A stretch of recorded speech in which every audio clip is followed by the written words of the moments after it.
নমস্কাৰ প্ৰতিদিন টাইমৰ সমূহ দৰ্শকক স্বাগতম জনাই আৰম্ভ কৰিছো আমাৰ আজিৰ অনুষ্ঠান অভিমত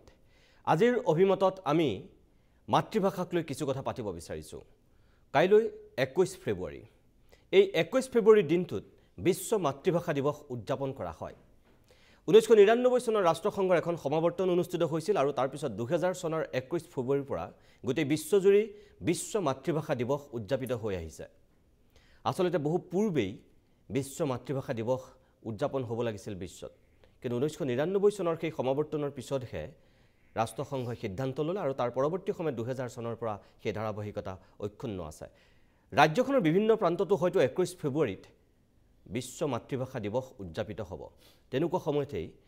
আজি আমাৰ মাতৃভাষা আসলতে কোন দিশে এই কথাখিনি অলপ আলোচনা কৰিব বিচাৰিছো ষ্টুডিঅ'ত কেইবাগৰাকীও বিশিষ্ট ব্যক্তি আজিৰ অভিমতৰ অতিথি আমাৰ মাজত আছে বিশিষ্ট ভাষাবিদ 1995 চনতেই বিবুৰা মহাবিদ্যালয়ৰ পৰা অৱসৰ গ্ৰহণ কৰা বিশ্বেশ্বৰ হাজৰিকা ছাৰ মই ছাৰ আপোনাক স্বাগতম জনাইছো আন এগৰাকী বিশিষ্ট ভাষাবিদ ডক্টৰ ৰমেশ পাঠক ছাৰ আজিৰ অন্যতম অতিথি পাঠক ছাৰ মই আপোনাক স্বাগতম জনাইছো অৱসৰপ্ৰাপ্ত দুগৰাকীকৈ বিষয়া তথা সুদক্ষ লেখক জ্যোতিপ্ৰসাদ শইকীয়া আৰু লক্ষ্মীনাথ তামুলী মই তামুলী ছাৰ আৰু জ্যোতিপ্ৰসাদ শইকীয়া দুয়োকে স্বাগতম জনাইছো আছে আৰু এগৰাকী জ্যেষ্ঠ সাংবাদিক গৌতম শৰ্মা ডাঙৰীয়া আপোনাক মই স্বাগতম জনাইছো মই প্ৰথমতেই বিশ্বেশ্বৰ হাজৰিকা ছাৰৰ কাষলৈকে যাব বিচাৰিছো ছাৰ আপুনি ভাষা আন্দোলন কৰিছিল মাধ্যম আন্দোলন কৰিছিল এনেকুৱা আন্দোলনৰ লগত জড়িত হোৱা এগৰাকী নমস্য অসমীয়া যি কেজন এতিয়া জীয়াই আছেগে আপুনি অন্যতম আজি মাতৃভাষা দিৱসৰ লগত সংগতি ৰাখি আমি আমাৰ নিজৰ ৰাজ্যখনৰ সন্দৰ্ভতে প্ৰথমতে মই আপোনাক সুধিব বিচাৰো অসমত আমাৰ মাতৃভাষাৰ ভৱিষ্যত আপোনাৰ দৃষ্টিত কেনেকুৱা মাতৃভাষা অসমীয়া মানুহখিনি দিয়াই থকালৈকে থাকিব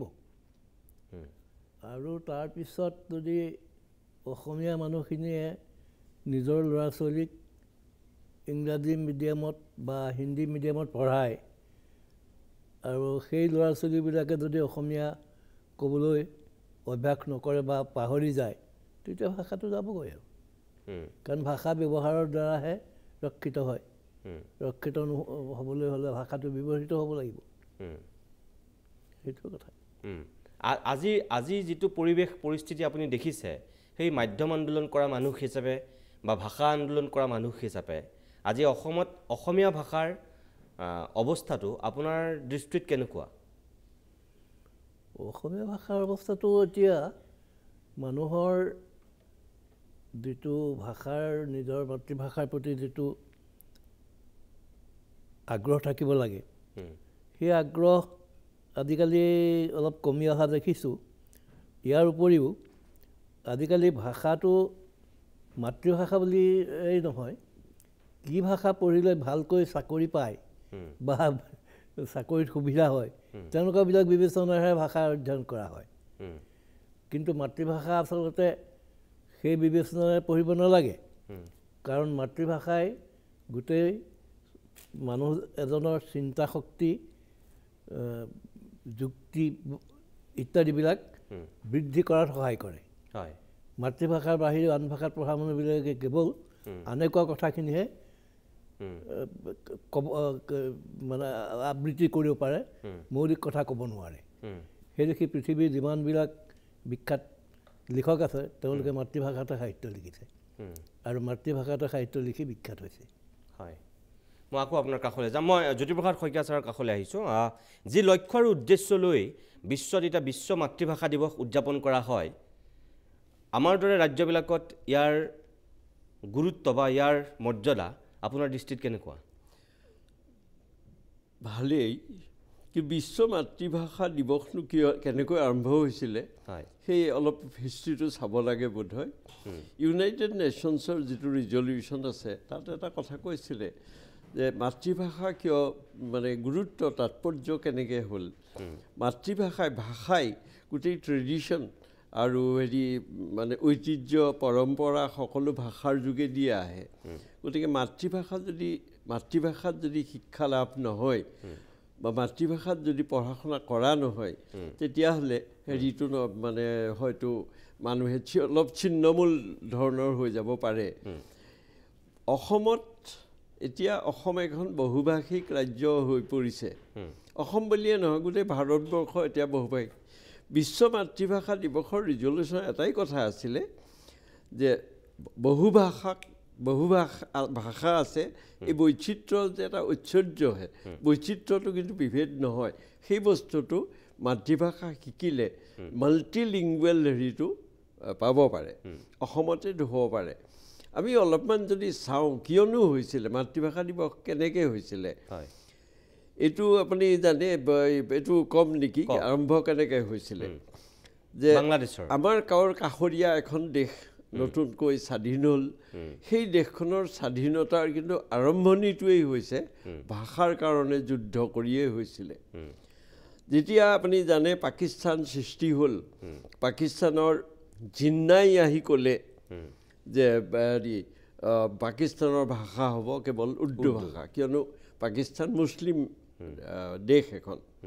সেইটোৱে এটা ৰিয়েকশ্যন কৰিলে বাংলাদেশত মানে ইষ্ট পাকিস্তানত তেওঁলোকে ক'লে যে তেওঁলোকে জোৰ কৰিলে যে বাংলা হ'ব লাগিব অন্যতম ভাষা সেইটো পাকিস্তানে হেৰি নকৰিলে বাঙালী মানুহ পাকিস্তানত মেজৰিটি বাঙালী মানুহৰ সংখ্যা সকলোতকৈ বেছি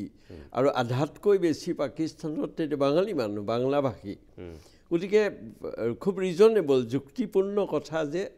বাংলা ভাষাও থাকিব লাগিব সেইটোতে পশ্চিম পাকিস্তানৰ আপত্তি আছিলে গতিকে তাৰ পৰা গৈ ভাষাৰ আন্দোলন হ'ল আজি 21 ফেব্ৰুৱাৰীৰ দিনা 52 চনৰ 21 ফেব্ৰুৱাৰীত ভাষাৰ প্ৰথম শ্বহীদ হৈছে তাত বৰকত ছালাম জব্বৰ আৰু এজন মুঠতে 4জন শ্বহীদ হৈছিলে 21 ফেব্ৰুৱাৰীৰ দিনা সেই দিনটো আজিও তাত উদযাপিত হয় মই অলপতে গৈছিলোঁ অলপতে দেখিছিলোঁ কেনেকৈ উদযাপন কৰে ভাষাৰ প্ৰতি যে কেনেকুৱা ধৰণৰ আনুগত্য থাকিব পাৰে মই বাংলাদেশত দেখি পেলাই অলপ অবাক হৈছিলোঁ মই তেতিয়া এটা হেৰিয়াত মাতিছিলে কোনোবা এখন ছেমিনাৰত শেষ হ'ল ছেমিনাৰ 20 তাৰিখৰ দিনা 20 ফেব্ৰুৱাৰী গতিকে 20 ফেব্ৰুৱাৰী ৰাতি 12টা বজাত সাধাৰণতে ভাষা শ্বহীদ বেদীত সকলোৱে ফুল দিয়ে মানে লোকাৰণ্য আৰু আটাইতকৈ মই অভিভূত হৈছিলোঁ এটা কথা দেখি সুধিছিলোঁ তেওঁলোকে কৈছিলে এই এনে এটা দিৱস সৃষ্টি হৈছে বাংলাদেশত সেইদিনা মানুহে গালি গালাজ নকৰে ইফটিজিং নহয় বুলি তেওঁলোকে মোক কৈছিলে আমি যেতিয়া ৰাতি 12টা বজাত গৈছোঁ ঢাকা বিশ্ববিদ্যালয়ৰ যিটো শ্বহীদ মিনাৰ আছে তাত ল'ৰা ছোৱালী সকলো আছে তেতিয়া হেৰি আহিছে হাছিনা আহিছে শ্বেখ হাছিনা আহিছে কোনো তালৈ গাড়ী লৈ নাহে অলপ দূৰত গাড়ী ৰাখি সকলো সুদা ভৰিৰে খোজকাঢ়ি যাব লাগে উইথ হেৰি ড্ৰেছ মানে যাৰ যিটো জাতীয় পোছাক পিন্ধে তেনেকৈ আমাকো কৈছিলে মই আৰু মানস ঘোষ ষ্টেটছমেনৰ এডিটৰ তেওঁলোকে আমাক যেতিয়া আহি মাতিলে এটা বিশ্ববিদ্যালয়ৰ টীম এটা আহি প্ৰফেচাৰ ষ্টুডেণ্টছে আহি আমাক এটা কথা সুধিছিলে আপোনালোকৰ হেৰি আছে নেকি এইটো ড্ৰেছ আছে নেকি বোলে পায়জামা কুৰ্তা পায়জামা মই বোলো চব কুৰ্তা পায়জামা ইয়ালৈ লৈ অহাটো নহয় ৰাতি পিন্ধিবলৈ চাগে আনিছোঁ কিন্তু হেৰি নাই বোলে ঢাকা ইউনিভাৰ্চিটি অলপ পিছত আমাৰ দুইজনৰ কাৰণে কুৰ্তা পায়জামা কিনি আনিছে প্ৰেজেণ্ট দিছে তেনেকৈ যাব লাগে বুলি তেওঁলোকে কৈছে তাৰমানে তেওঁলোকৰ কাৰণে ইমানেই গুৰুত্বপূৰ্ণ হৈ আছে আৰু এটা কথা বাংলা ভাষা আমি যেতিয়া গৈছোঁ চাৰিওফালে এটাই কেৱল কবিতা গান ভূপেন হাজৰিকাৰ গানো বাজি থকা মই শুনিছিলোঁ এই যে মানুষেৰ জন্য বাংলা ভাষাতে আৰু এটা গান যিটো 21 গান বুলি কয় সেইটো হৈছে আমার ভাইয়ের রক্তে রাঙানো 21 ফেব্রুয়ারি আমি কি ভুলিতে পারি এই এটা কবিতা আছে সেই কবিতাটো সকলোতে গাই আছে হাসিনা খালেদা জিয়া এনেই কাজিয়াই লাগি থাকে তেওঁলোকে একেলগে আহিছে ৰাষ্ট্ৰপতিৰ লগত সবাই খোজকাঢ়ি আহিছে একেলগে লগত ৰাজাকাৰ জাতীয় মানুহ আহিছিলে বুলি আমি শুনিছিলোঁ প্ৰথমতে ভয় খাইছিলোঁ তেতিয়া সুধিছিলোঁ যে ৰাজাকাৰ যদি তেনেকুৱা ধৰণৰ মানুহ আহে সেইটো গণ্ডগোল হ'ব বোলে ইয়াত আজি গণ্ডগোল নহয় আজি তেওঁলোককো হেৰি নকৰে অপমান নকৰে তাৰমানে বাংলাদেশত এতিয়া 21 ফেব্ৰুৱাৰী দিনটোৰ গুৰুত্ব আৰু মহত্ব আজিৰ দিনতো সেয়াই ৰাষ্ট্ৰীয় দিৱস তাত ৰাষ্ট্ৰীয় দিৱস হিচাপে পালিত হয় কিন্তু তাৰে আমাৰ চুবুৰীয়া ৰাজ্য ভাৰতবৰ্ষত বা আমাৰ অসমত আপুনি তেনেকুৱা পৰিৱেশ মই তেতিয়া দৈনিক অসমৰ সম্পাদক আছিলোঁ মই এটা এডিটৰিয়েল লিখিছিলোঁ যে 21 শ্বহীদ দিৱস তাত এনেকৈ হয় আমাৰো শ্বহীদ হৈছিল নহয় ভাষাৰ 4 জুলাইত আমাৰ ৰঞ্জিত বৰপূজাৰী প্ৰথম ভাষাৰ শ্বহীদ 4 জুলাই আমাৰ মানুহে মনতো ৰাখে বুলি মই নাভাবোঁ নহয় জানো কাৰো মনতে নাথাকে মই সেইটোতে ভাবোঁ যে ভাষাক লৈ হয়তো আমাৰ হেৰি নাই আৰু এতিয়া যিটো হৈছে সেই বিষয়ে ৰাজনৈতিকভাৱেওতো এই ভাষাক কোনো গুৰুত্ব দিছে বুলি মই নাভাবোঁ ঠিক আছে মই আপোনাৰ কাষলৈ আহি মই ডক্টৰ ৰমেশ পাঠক ছাৰৰ কাষলৈ আহিছোঁ তেখেতে কৈছে যে আমাৰ ইয়াত যিটো পৰিৱেশ হ'ব লাগিছিল নাই হোৱা বিশ্ব মাতৃভাষা দিৱস কোনোবাই ক'ৰবাত পাতিব পাৰে কিন্তু যিটো লক্ষ্য আৰু উদ্দেশ্য লৈ গোটেই বিশ্বই পাতে অসম যেন তাৰ পৰা ক'ৰবাত ব্যতিক্ৰম অসমৰ লক্ষ্য আৰু উদ্দেশ্য কিমান আন্তৰিকতাপূৰ্ণ তাৰ হয়তো সন্দেহ থাকিব বহুতৰে আপোনাৰ দৃষ্টিত অসমত মাতৃভাষা দিৱসৰ গুৰুত্ব আৰু তাৎপৰ্য আছেনে নাই গুৰুত্বপূৰ্ণ কথা হ'ল এটা সেয়া হ'ল যিবিলাক দিৱস পালন কৰা হয় সেই দিৱসবিলাকৰ যিটো মূল তাৎপৰ্য তাৰ পৰা সদায় আমি আঁতৰি আহি আছোঁ উদাহৰণস্বৰূপে শিল্পী দিৱস জ্যোতিপ্ৰসাদ আগৰৱালাৰ নামত কৰা হৈছিল যদিও মূল উদ্দেশ্য আছিল অসমত শিল্প সাধনৰ সম্ভাৱনা ইয়াৰ সংকট ইয়াৰ ভৱিষ্যত শিল্পীসকলৰ সমস্যা ইত্যাদিসমূহকে আলোচনা হ'ব লাগে কিন্তু আমি আলোচনা কৰোঁ জ্যোতিপ্ৰসাদ আগৰৱালাৰ বিষয়ে ঘণ্টা পিছত ঘণ্টা বকি থাকোঁ সেই একেধৰণেই অন্য এটা আছে আমাৰ শিক্ষক দিৱসৰ দিনাখন সমালোচনা হ'ব লাগে যে আমাৰ শিক্ষা ব্যৱস্থা কোন পথে গৈছে আমি ভুল পথে গৈ আছোঁ নেকি তাৰ শুধৰাবৰ কাৰণে কিবা পথ আছে নেকি এইবিলাকৰ বিষয়ে আলোচনা হ'ব লাগে কিন্তু আলোচনা হয় সেইদিনাখন ডক্টৰ ৰাধাকৃষ্ণনৰ বিষয়ে জীৱনী পৰ্যালোচনা কৰা হয় ভাষা দিৱসৰ ক্ষেত্ৰতো সেই একেধৰণৰ ঘটনাই ঘটিছে যিটো মূল তাৎপৰ্য মূল বস্তুটো আছিল এইটো যে ভাষা এটাৰ মৃত্যু মানে এটা সংস্কৃতিৰ মৃত্যু আনকি এটা শব্দৰ মৃত্যু মানে এটা জাতিৰ সংস্কৃতিৰ মৃত্যু হয় গতিকে এই যে বিশ্বৰ 4-5টা ভাষাৰ প্ৰধান ভাষাৰ ফলত সৰু সৰু ভাষাবোৰ যে বিলুপ্ত হ'বলৈ আৰম্ভ কৰিছে ঠাক খাবলৈ আৰম্ভ কৰিছে নোহোৱা হ'বলৈ আৰম্ভ কৰিছে সেই বস্তুটোৰ ক্ষেত্ৰত আমাৰ কৰণীয় কি আমি ভাষা দিৱসৰ দিনাখন আমাৰ নিজৰ ভাষাৰ বৰ্তমান ভৱিষ্যত সম্পৰ্কে পৰ্যালোচনা কৰিব লাগে আৰু সেইমতে কাৰ্যপন্থা হাতত ল'ব লাগে নাইবা আমাৰ ওচৰ চুবুৰীয়া যিবিলাক সৰু সৰু ভাষা আছে সেইবিলাকৰনো ভৱিষ্যত কেনেকুৱা ধৰণৰ সেই সম্পৰ্কে আমি পৰ্যালোচনা কৰি সেই ভাষাবোৰ যাতে ৰক্ষা পৰে তাৰ ব্যৱস্থা কৰিব লাগে কিন্তু আমি সাধাৰণতে সেইটো নকৰি পেলাই বিশ্ব ভাষা দিৱসৰ দিনাখনো কেৱল সাধাৰণভাৱেই অপৰিবৰ কিছুমান আলোচনা কৰি যাওঁ আজিৰ দিনটোত আচলতে গোটেই বিশ্বতেই আনকি অসমতো আমাৰ প্ৰতিদিন টাইমে কৰিছে সেইটো দেখাত ভাল কিন্তু আচলতে এই বস্তুৰ আলোচনা হ'ব লাগিছিলে অসমৰ যিবিলাক সাহিত্য সভা আছিল কিন্তু ছাৰ মই আপোনাক এটা কথা কওঁ যোৱাবাৰো আপুনি এই বিশ্ব মাতৃভাষা দিৱসৰ দিনা মোৰ ষ্টুডিঅ'ত আপুনি বহি আছিল আপোনাৰ যদি মনত আছে ডক্টৰ নৰেন শৰ্মা আছিল আপুনি আছিল যতদূৰ সম্ভৱ নগেন শইকীয়া ছাৰ আছিল ডিব্ৰুগড়ৰ পৰা মানে মই যে এইবাৰেই কৰিছোঁ তেনেকুৱা নহয় ছাৰ মই ইয়াৰ আগতো ধাৰাবাহিকভাৱে এই মাতৃভাষা মই তাকে কৈ আছোঁ আচলতে আজি ভাষা দিৱসটো পালন কৰিব লাগিছিলে অসমৰ বিভিন্ন জনগোষ্ঠীৰ নিজা নিজা কিছুমান সভা আছে সেই জনগোষ্ঠীয় সভাবিলাকত পৰ্যালোচনা হ'ব লাগিছিল আজিৰ দিনটোত যে আমাৰ ভাষাবিলাকৰ বৰ্তমান কি ৰূপত আছোঁ ভৱিষ্যত আমি কোন পথে গৈ আছোঁ একেধৰণে অসম সাহিত্য বা বড়ো সাহিত্য সভাও আজি পৰ্যালোচনা কৰিব লাগিছিলে কিন্তু দুৰ্ভাগ্যক্ৰমে আমি সেইবোৰ এতিয়া নাই আৰু সেইকাৰণে মই শইকীয়াৰ লগত এটা কথাত একমত সেই বস্তুটো হৈছে 4 জুলাই আনৰ কথা বাদেই মই কটন কলেজৰ অৱসৰপ্ৰাপ্ত অধ্যাপক 4 জুলাইৰ দিনাখন কিন্তু ৰঞ্জিত বৰপূজাৰীৰ বিষয়ে কটন ভিত্তিক কোনো আলোচনাও নহয় তাৰ কাৰণটো হৈছে দুটা কাৰণ আমাৰ ইয়াৰ আগতে হোৱাৰ আগতে তামুলী এটা বৰ তাৎপৰ্যপূৰ্ণ কথা কৈছিল যে সেই বস্তুটো কি জানে গোটেই বস্তুটোৰ ক্ষেত্ৰত এটাই যদি আটাইতকৈ অৱহেলিত বস্তু আছে সেইটো ভাষা এতিয়া মই এটা সৰু উদাহৰণ দিছোঁ অসমত ভাৰতৰ প্ৰধান ভাষা হৈছে 22টা সাধাৰণভাৱে ব্যৱহৃত ভাষা হৈছে 1635টা আৰু 1 লাখতকৈ অধিক ভাষা কোৱা স্বীকৃত ভাষা আছে 234টা 10,000তকৈ কম লোকে কোৱা ভাষা আছে 42টা অৰ্থাৎ 10,000তকৈ কম ভাষা কোৱা লোকৰ ভাষা যি 42টা ভাষা আছে এই ধীৰ অথচ নিশ্চিত গতিত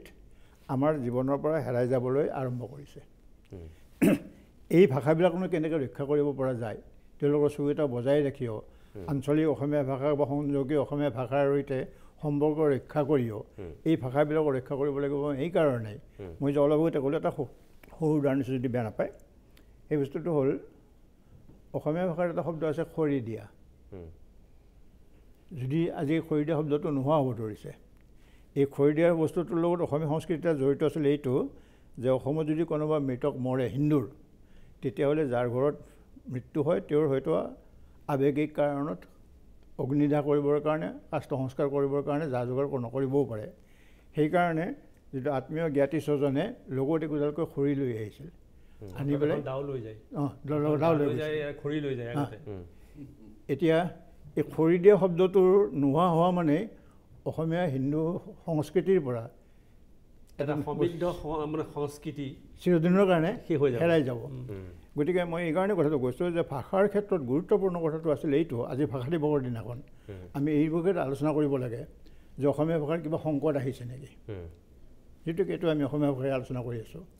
সেই ক্ষেত্ৰত দুটা কথাৰ প্ৰতি মই দৃষ্টি আকৰ্ষণ কৰিব গৈছোঁ যে ভাষাৰ এটা জীয়াই ৰাখে সেই ভাষিক গোষ্ঠীটোৱে যি ভাষিক গোষ্ঠীয়ে নিজৰ ভাষা শ্ৰদ্ধা কৰিব নাজানে সেই ভাষিক গোষ্ঠীৰ ভাষা ৰক্ষা কৰিব নোৱাৰে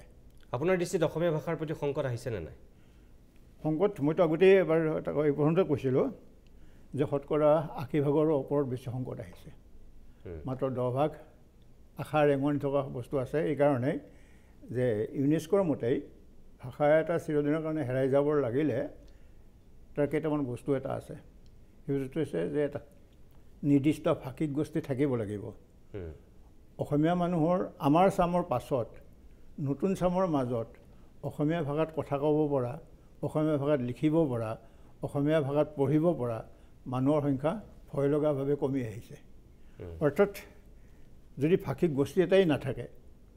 তেতিয়াহ'লে ভাষাটো জীয়াই থাকিব ক'ৰ পৰা প্ৰথম কথা দ্বিতীয় গুৰুত্বপূৰ্ণ কথাটো হৈছে ভাষা এটা সমৃদ্ধ হ'ব লাগিলে ইয়াৰ বিকাশেই হওক সমৃদ্ধিয়েই হওক সংকোচনেই হওক বিস্তৃতিয়েই হওক এই গোটেইবোৰ বস্তু নিৰ্ভৰ কৰে সেই মানুহখিনিৰ ওপৰত দুৰ্ভাগ্যক্ৰমে অসমীয়া জাতিটো এতিয়া এনেকুৱা এটা জাতিত পৰিণত হৈছে যিটো জাতিয়ে নিজৰ ভাষাত এটা বাক্য ক'ব লাগিলে 3-4টা ইংৰাজী শব্দ 2-4টা হিন্দী শব্দ বা বিজতীয়া বস্তু ক'ব লগা হয় অৰ্থাৎ নিজৰ ভাষাটোত যেন প্ৰকাশক্ষম শব্দ নাই আমাৰ ভাষাত যেন নায়েই গতিকে এই শব্দবিলাকৰ যিটো এইটো প্ৰয়োগৰ কথা আছে মই এটা সৰু উদাহৰণ দিছোঁ যে আমাৰ জীৱনৰ পৰা পেহা পেহী মহা মাহী এইবিলাক শব্দ হেৰাই গ'ল আংকুল আন্টি হৈ গ'ল এতিয়া আংকুল আন্টি আহিল এতিয়া আন্টি আৰু পেহী মাহীৰ মাজত কি পাৰ্থক্য যিটো আমাৰ সমাজৰ সংস্কৃতিৰ লগত যে সম্পৰ্ক তাৰ কাৰণটো হৈছে খুৰাই বিয়া কৰিলে খুৰী পায় মামাই বিয়া কৰিলে মামী পায় ককাই বিয়া কৰিলে নবৌ পায় কিন্তু পেহাই বিয়া কৰিলে পেহী নাপায় পেহীক বিয়া কৰালেহে পেহা পায় মাহীক বিয়া কৰালেহে মহা পায় এই যে বস্তুটোৰ যে গাঁথনি এই গাঁথনিটোৱে আমাৰ সমাজ জীৱনত মোৰ ছোৱালীজনীয়ে যদি দূৰৰ পৰা চিঞৰি দিয়ে দেউতা পেহী আহিছে মই জানিম মোৰ ভনী আহিছে মই যি গেঞ্জি পিন্ধি আছিলোঁ সেই ধৰণে মাত দিব যাম লগে যদি তেওঁ যদি মোৰ ছোৱালীজনীয়ে আকৌ কয় এই দেউতা আন্টি আহিছে তেতিয়াহ'লে মই খালী গাড়ীত ওলাম নে নোলাম কাৰণ মোৰ ভাই বোৱাৰী এজনীও আহিব পাৰে এই যে সমাজৰ যিটো বান্ধোন সমাজৰ যিটো সামাজিক স্থিতি এই স্থিতিটো আমাৰ সমন্বয়বদ্ধ শব্দবিলাকৰ ভিতৰত আছিল সেই সংস্কৃতিটো আমি হেৰাই গৈছোঁ তৃতীয় এটা বস্তুৰ কথা কৈছোঁ এটা কথা যে অসমীয়া ভাষাত এতেকে গতিকে এনেকুৱা ধৰণৰ শব্দ উল্লেখ আছে সুমধুৰ শব্দ কিন্তু আপোনালোকৰ মজিয়াতেই দেখিছোঁ টিভিৰ মজিয়াতেই চৌ কৰি চৌচুৱাই থকা মানুহ অসমীয়া ভৰ্তি এতেকে অব্যয়বোৰ ব্যৱহাৰ নকৰে এতেকে গতিকে সেইটো বস্তু যেন পাহৰি এই বস্তুটো এইফালৰ পৰাই মই এটা আছোঁ অলপ পাছত মই মূল কথালৈকে আহিম কিন্তু এটা কথা কৈছোঁ যে অসমত ইতিমধ্যেই দুটা ভাষা চিৰদিনৰ কাৰণে হেৰাই যাব আৰু খুব বেছি ৩-৪ বছৰ 10টা ভাষা অহা 8-10 বছৰৰ ভিতৰত হেৰাই যোৱাৰ সম্ভাৱনা এটা দেখা গৈছে গতিকে আমাৰ জাতীয় দায়িত্ব হ'ল এইটো যে আমাৰ এই জনগোষ্ঠীয় সৰু সৰু ভাষাবিলাকক ৰক্ষণাবেক্ষণ দি তাৰ বিকাশৰ কাৰণে প্ৰচেষ্টা কৰা আৰু যদি আমি সেইটো কৰিব পাৰোঁ তেতিয়াহে ভাষা দিৱস পালন কৰাটোৰ গুৰুত্ব বাঢ়িব হয় মই আপোনাক ধন্যবাদ জনাইছোঁ মই অকণমান সময়ৰ কাৰণে এইখিনিতে বাণিজ্যিক বিৰতি ল'ব লাগিব তাৰপিছতে মই লক্ষ্মীনাথ তামুলী আৰু গৌতম শৰ্মাৰ কাষলৈ উভতি আহিম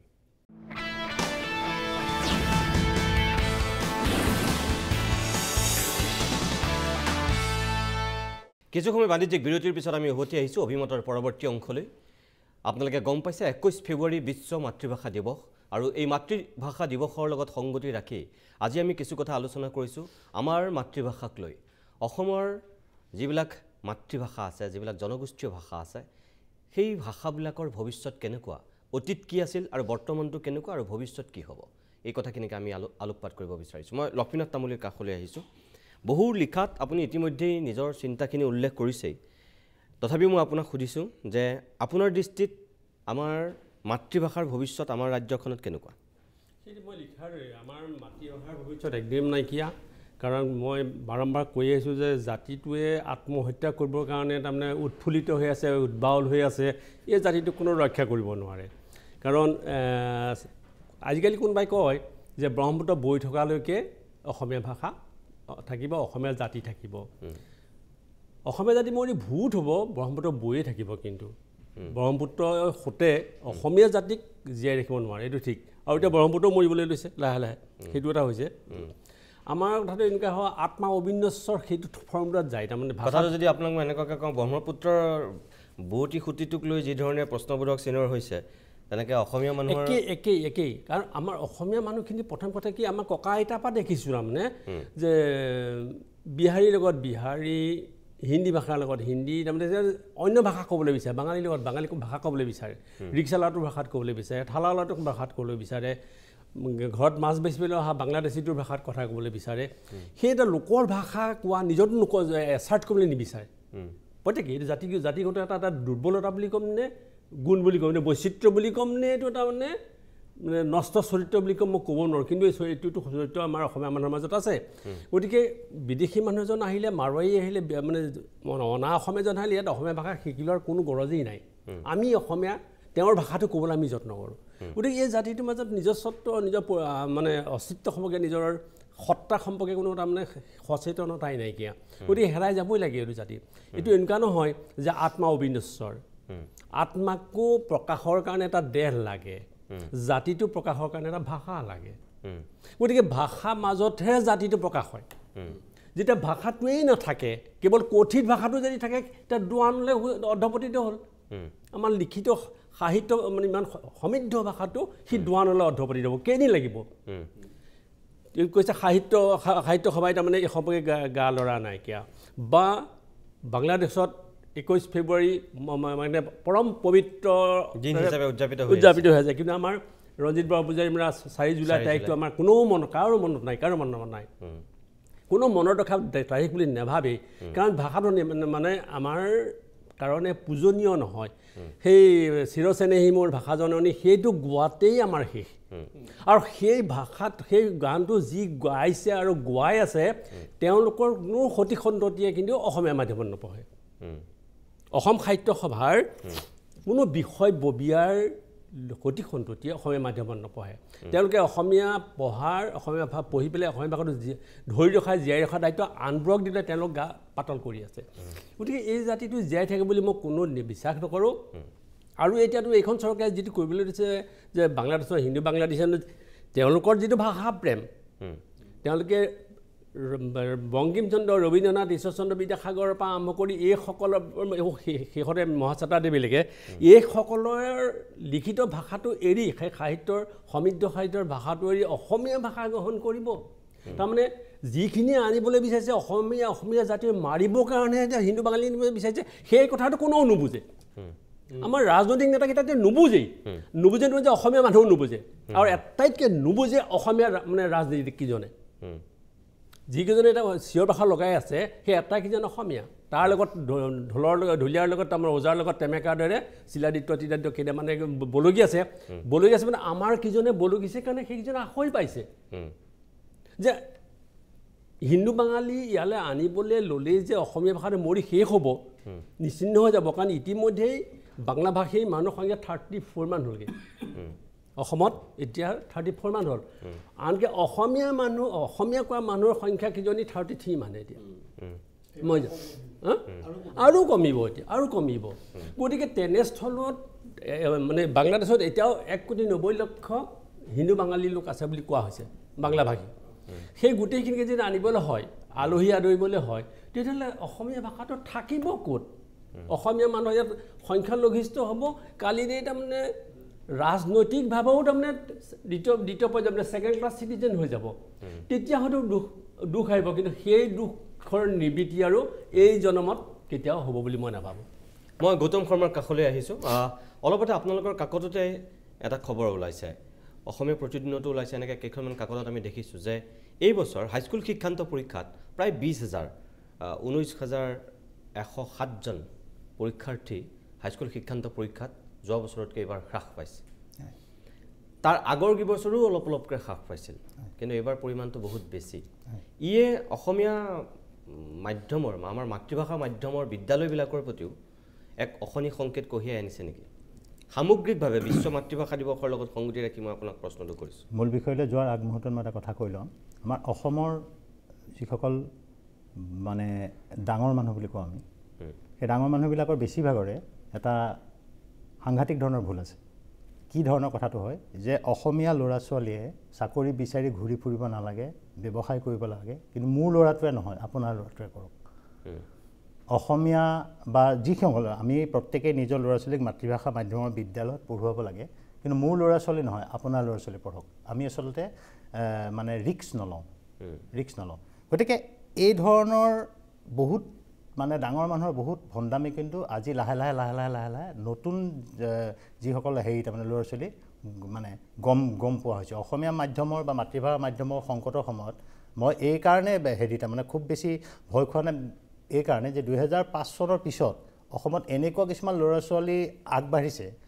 ওলাইছে যে যিসকলে নিজৰ মাতৃভাষাক লৈ অসমীয়া নিজৰ মাতৃভাষা বুলি কৈ গৌৰৱবোধ কৰে আৰু তেওঁলোকে অসমীয়া ভাষাত লিখা পঢ়া কৰিবলৈ আৰম্ভ কৰিছে অসমীয়া কিতাপ পঢ়িবলৈ আৰম্ভ কৰিছে আৰু অসমীয়া ইংৰাজী হিন্দী সমানে ক'ব পৰা বা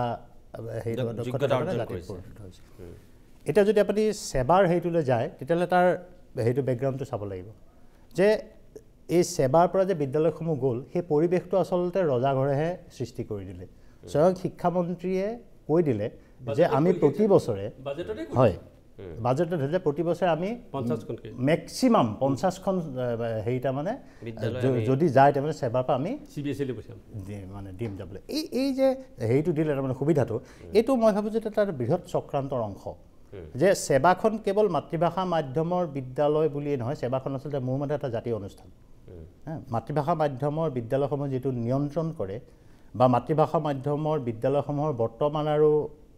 সেইটো ভৱিষ্যতটো নিৰ্ধাৰণ কৰে গতিকে সেৱাক যদি দুৰ্বল কৰিব পৰা যায় তেতিয়াহ'লে অসমীয়া জাতিটো ধ্বংস কৰিবৰ কাৰণে কিছু সুবিধা হয় আৰু মনত পেলাই দিছোঁ তেওঁ কংগ্ৰেছী আমোলত শিক্ষামন্ত্ৰী হৈ 11 চনৰ জুন মাহত সেৱালৈ আহি কৈছে এখন মই বন্ধ কৰি দিম ঘোষণা কৰিছিল সেইটো 12 গজৰ ৰিপৰ্ট হৈছিলে গতিকে সেইজনেই মানুহ হয় গতিকে আৰু বাকী যদি মানে চাওঁ আমি মানে আপোনালোকে মানে সেইটো দেখিব এই যে বস্তুটো আৰম্ভণি হ'ল তাৰপিছত সেৱাৰ তাৰমানে কিবা ভুল হৈছে যে হেৰি মেট্ৰিক পৰীক্ষাত কিবা কিবি হয় প্ৰশ্ন কাকতৰ খেলিমেলি উত্তৰ বহি খেলিমেলি কিন্তু আপুনি যিটো সংবাদ মাধ্যম হ'ল আপুনিও ভালকৈ জানে যে CBSEটো যথেষ্ট সংখ্যক কিন্তু খেলিমেলি হয় যথেষ্ট সংখ্যক খেলিমেলি হয় কিন্তু আমি সংবাদ মাধ্যমে যি কাৰণতে নহওক সেৱাৰ ভুলখিনি আমি যেনেকৈ মানে ৰাইজক জনাওঁ CBSE ভুলখিনি কিন্তু সমান গুৰুত্ব সহকাৰে আমি জনোৱা নাই যি মানে সেইকাৰণে এইটো নহয় যে অকল সেৱাতে গোটেইখিনি হয় ভুল সেৱাৰ ভুলখিনি যিমান ভুল হৈছে তাতকৈ বেছিকৈ দেখুওৱা হয় বুলি মোৰ ধাৰণা আৰু আন ধৰণৰ কথা এটা আছে যে মই মানে হেৰিকে কম মানে আমি কেৱল সাহিত্য সভাই নহয় আপুনি যদি চায় মানে দেখিব ভাষাটোৰ লগত জড়িত যিখিনি হেৰি মানে মানুহ সেইখিনি মানুহৰ বেছিভাগেই কিন্তু নিজৰ সতি সন্ততি ল'ৰা ছোৱালীক মাতৃভাষা মাধ্যমৰ বিদ্যালয়ত কিন্তু পঢ়োৱা নাই তাৰো বিভিন্ন ধৰণৰ কাৰণ আছে আপুনি সাধাৰণ মানুহখিনিৰ কথা বাদ দিয়ক যিখিনি ডাঙৰ মানুহ অসম সাহিত্য সভাৰ হেৰি কৈছে তামুলী ডাঙৰীয়া আচ্ছা আমি ৰাজনীতিবিদসকলৰ কথা যাওঁ যোৱা 30 বছৰত কেইগৰাকী ৰাজনীতিবিদ আছে যিসকলৰ ল'ৰা ছোৱালীয়ে অসমীয়া মাধ্যমৰ বা মাতৃভাষা মাধ্যমৰ বিদ্যালয়ত পঢ়া শুনা কৰিছে আমাৰ অসমৰ কিমান কেইগৰাকী বিষয়া আছে যিসকলে নিজৰ ল'ৰা ছোৱালী বা মানে হেৰিক মাতৃভাষা মাধ্যমৰ বিদ্যালয়ত পঢ়াইছে ছাত্ৰ সন্থা যুৱ ছাত্ৰ পৰিষদ এই যিবিলাক আমাৰ হেৰি আছে জাতীয় সংগঠন বা হেৰি সংগঠন তাৰ প্ৰাক্তন নেতাসকলৰ সতি সন্ততি ল'ৰা ছোৱালী কিমান সংখ্যকে মাতৃভাষা মাধ্যমৰ বিদ্যালয়ত পঢ়িছে আমাৰ গাতো দুখ দিব আমি অসমীয়া সংবাদ মাধ্যমৰ যিখিনি মানুহ আছে আমি নিউজ পেপাৰে হওক বা টেলিভিশ্যন চেনেলে হওক আমি অসমীয়া সংবাদ মাধ্যমৰ মানুহখিনি কিমান সংখ্যকে নিজৰ ল'ৰা ছোৱালীক অসমীয়া মাধ্যমৰ বিদ্যালয়ত পঢ়াইছোঁ অসমীয়া গান গাই টকা মানে ঘটি বৰ্তি থকা কিমান সংখ্যক শিল্পী অসমীয়া গ্ৰন্থ লিখি পুৰস্কাৰ পোৱা কিমান সংখ্যক সাহিত্যিক বা অসমীয়া গ্ৰন্থ প্ৰকাশ কৰি জীয়াই থকা কিমানসকল প্ৰকাশকে হেৰি এই গোটেই ছিষ্টেমটো আচলতে একদম সাংঘাতিক ধৰণে খেলি মেলি হৈ গৈছে যে সম্ভৱতঃ হীনমন্যতাৰ কাৰণে আন বহু ধৰণৰ কাৰণত আমি অসমীয়া বা মাতৃভাষা মাধ্যমত বিদ্যালয়ত নিজৰ ল'ৰা ছোৱালী পঢ়াবলৈ ভয় কৰি আছোঁ এই যে বিভিন্ন ধৰণৰ হীনমন্যতা হওক আতংক হওক এইবিলাক জমা হৈ এটা পুঞ্জীভূত মানে ক্ষতি এটা হৈছে আমাৰ সেই ক্ষতিটোৰ ফলশ্ৰুতি কিন্তু সেৱাৰ পৰা যে স্কুলবিলাক যে গুচি গৈছে সেইটো মই ভাবোঁ যে এইটো এদিনীয়া কথা নহয় এইটো এটা কেইবাবছৰো ধৰি আমাৰ সমাজখন দেশখন পৰিচালনাৰ দায়িত্বত থকা বা সমাজখন দেশখন ভাল কৰাৰ দায়িত্ব থকা মানুহ কিছুমানৰ ভুলৰ ফলত হোৱা মানে তেওঁলোকে কৰা ভুলৰ আচলতে এইটো পৰিণতি আৰু মই ভাবোঁ যদি বন্ধ কৰা নাযায় তেতিয়াহ'লে অসমৰ জাতীয় জীৱনৰ কাৰণে যথেষ্ট বেয়া কথা এইটো আগতেও তাৰমানে হৈছিল এতিয়া যিবোৰ গৈছে বোধ কৰোঁ বেছিভাগ ইংৰাজী মাধ্যমৰ স্কুল প্ৰাইভেট স্কুল গৈছে চৰকাৰী স্কুল যোৱা নাই প্ৰাইভেট স্কুল গৈছে এতিয়া কিন্তু মই শিক্ষা বিভাগত সচিব হৈ থকালৈকে তেতিয়া শিক্ষামন্ত্ৰী পংকজ বৰা আছিল তেতিয়াও আবেদন আহিছিল আমি কিন্তু ষ্ট্ৰেইটৱে নাকচ কৰিছিলোঁ যে কেতিয়াও আমি অনুমতি মানে CBSE যাবৰ কাৰণে সেৱা এৰিবৰ কাৰণে আমি অনুমতি নিদিওঁ অনুমতি নিদিলে CBSE এনৰোল নকৰে আমাৰ পৰা এখন NOC লাগে আমি নিদিওঁ আমি দিয়া নাছিলোঁ এতিয়াওতো ইনভাইট কৰিছে শিক্ষামন্ত্ৰী মুকলিকে বাজেটত ইনভাইট কৰিছে যে প্ৰতি বছৰে 50খন নাম এইবাৰো 53খন গ'ল এই বছৰ 53খন গৈছিল গতিকে তেওঁ ফুটি কৰিব পাৰে এতিয়া পাৰ্টি দিব পাৰে যে মই যি কৰিছিলোঁ যোৱা বছৰ এইবাৰ মেটেৰিয়েলাইজ হৈ গ'ল ঠিক আছে দুগৰাকীকৈ এগৰাকী প্ৰাক্তন শিক্ষামন্ত্ৰী আৰু এগৰাকী বৰ্তমানৰ শিক্ষামন্ত্ৰী বৃন্দাবন গোস্বামী আৰু হিমন্ত বিশ্ব শৰ্মায়ো আজি এই বিষয়টোৰ সন্দৰ্ভত দুটা মন্তব্য দিছে কি কৈছে মই সেয়া আপোনালোকক দেখুৱাম কিন্তু বিৰতিৰ পিছত অকণমান সময়ৰ কাৰণে বাণিজ্যিক বিৰতি লৈ লৈছোঁ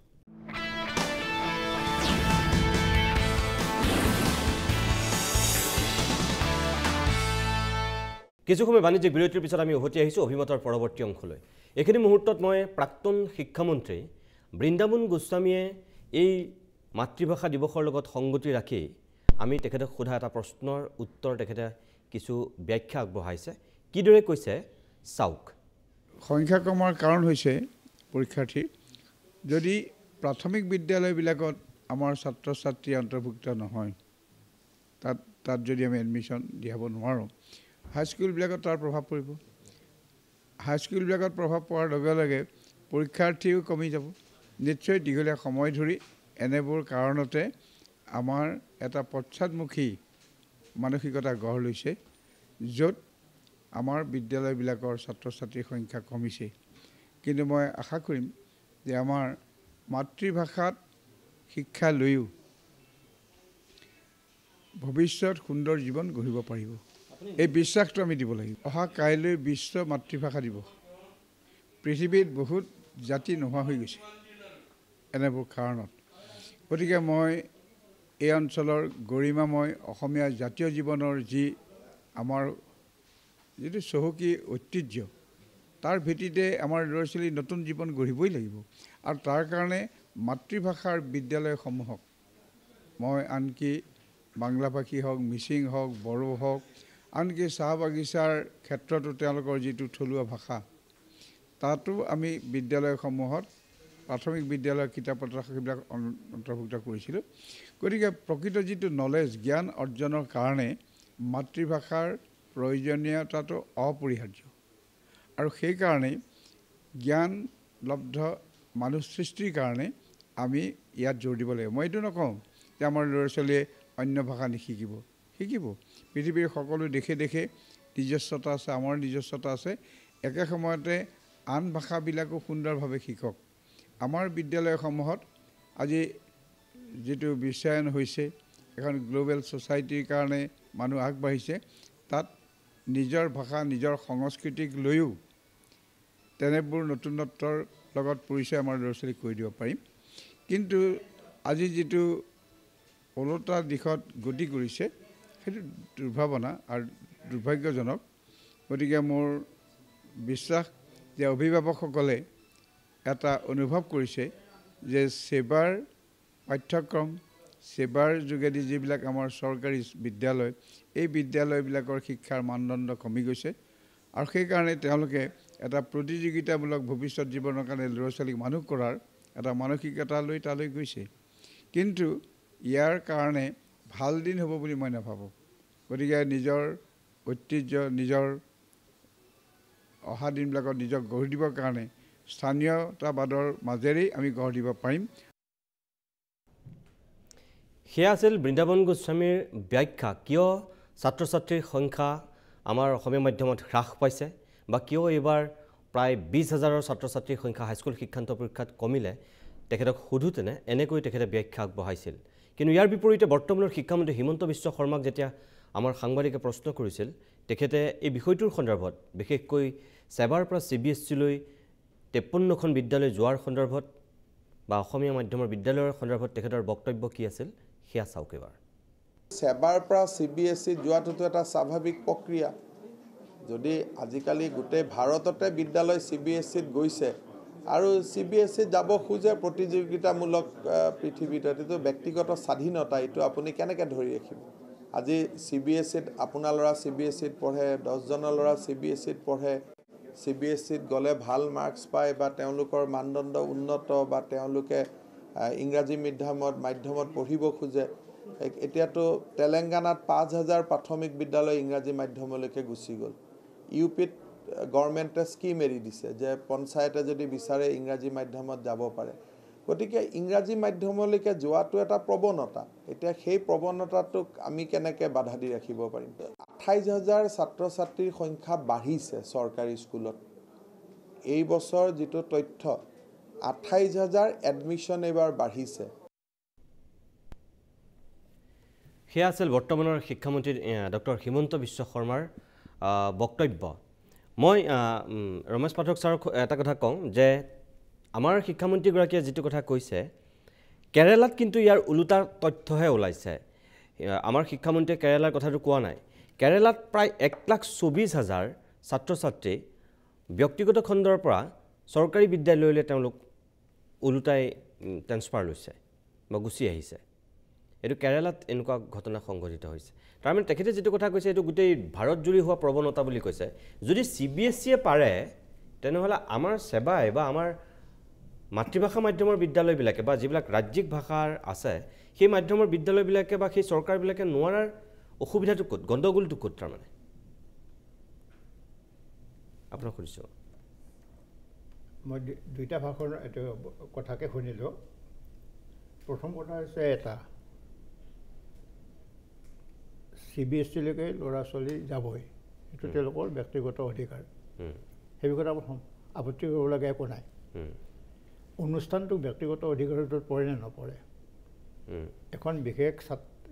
বিদ্যালয়ৰ কোনোবা বিশেষ ছাত্ৰই তেওঁ পাঠ্যক্ৰম সলনি কৰি CBSE-লৈকে গৈ পেলাই কোনো আপত্তি নকৰে। কিন্তু বিদ্যালয় হিচাপে তালৈকে যদি গুচি যায় তেতিয়াহ'লে এইটো কিন্তু ব্যক্তিগত অধিকাৰৰ ভিতৰতো নপৰে। আৰু এটা কথা প্ৰশ্নটো হ'ল এইটো যে আমাৰ চৰকাৰী বিদ্যালয়ৰ ছাত্ৰ ছাত্ৰীসকল CBSE-লৈকে যায় কিয়, সেইটো পৰ্যালোচনা কৰি তাৰ শুধৰণি নকৰি যায় বুলি পেলাই দায় সৰা মন্তব্যটো দিয়াটো উচিত নহয় মোৰ মতে দেই। আৰু এটা কথা এই ক্ষেত্ৰতে কৈছোঁ, কি ঘটনা ঘটিছে মই এটা তথ্য এটা দি দিছোঁ। মই বিদ্যালয়খনৰ নাম নকওঁ, গুৱাহাটীৰ এখন বিদ্যালয়, শিক্ষক শিক্ষয়িত্ৰী আছে 14গৰাকী, LP স্কুল নে হাই স্কুল? LP বুনিয়াদী। ক শ্ৰেণীত আছে এজনো ছাত্ৰ ছাত্ৰী নাই, প্ৰথম শ্ৰেণীত এজনো ছাত্ৰ ছাত্ৰী নাই, দ্বিতীয় শ্ৰেণীত এজনো ছাত্ৰ ছাত্ৰী নাই, তৃতীয় শ্ৰেণীত এজনো ছাত্ৰ ছাত্ৰী নাই, চতুৰ্থত এজন আছে, পঞ্চমত 9জন আছে, ষষ্ঠত 5জন আছে, সপ্তমত 5জন আছে আৰু অষ্টমত 6জন আছে। অৰ্থাৎ 10, 20, 26জন গোটেই বিদ্যালয়খনত কমানৰ পৰা অষ্টম শ্ৰেণীলৈকে। আৰু এই 10জন ছাত্ৰ পঢ়ুৱাই 14গৰাকী শিক্ষক শিক্ষয়িত্ৰীয়ে। 14গৰাকী শিক্ষক শিক্ষয়িত্ৰীয়ে 25গৰাকী ছাত্ৰ ছাত্ৰী পঢ়ুৱাই পেলাই যদি ভাল নম্বৰ অনাই দিব নোৱাৰে, তাৰ কাৰণে দায়ী কোন? এই বস্তুটোৰ পৰ্যালোচনা হোৱা উচিত যে এখন বিদ্যালয় চাবৰ কাৰণে স্কুল মেনেজমেণ্ট কমিটি থাকে, SMC, তাৰ ওপৰত DI থাকে, তাৰ ওপৰত SI থাকে, তাৰপিছত ইনস্পেক্টৰ অফ স্কুলছ থাকে। এইবিলাকে ঘৰত বহি বহি কি কৰে? সেই বিদ্যালয়খনৰ মই কথাটো কৈছোঁ, 8 বজাৰ পৰা বিদ্যালয়খন বহে, 10 বজাৰ আগতে শিক্ষক শিক্ষয়িত্ৰী কোনো নাযায়। 14গৰাকীৰ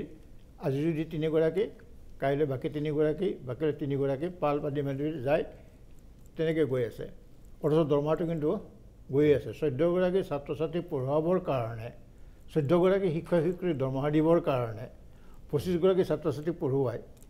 তাৰ সলনি যদি সেই স্কুলখন বন্ধ কৰি পেলাই যদি ব্যক্তিগত খণ্ডত নহ'লেও অন্য স্কুলতো নি পেলাই যদি ছাত্ৰ ছাত্ৰীসকলক নি দিয়ে একেলগে ছাত্ৰাবাস পাতি পেলাই, তেতিয়া চৰকাৰৰ খৰচ কম হয়। কথাটো ছাৰ তাৰ অন্য এটা ছাইড আছে, কাৰণ আমাৰ স্কুলবোৰত অষ্টম শ্ৰেণীলৈকে কোনো পৰীক্ষা পাছ ফেলৰ পৰীক্ষা পাতিবই নোৱাৰিব আপুনি। ক শ্ৰেণীৰ পৰা অষ্টম শ্ৰেণীলৈকে পৰীক্ষাই পাতিব নোৱাৰে আপুনি। ল'ৰাৰ মানদণ্ড শিক্ষাগত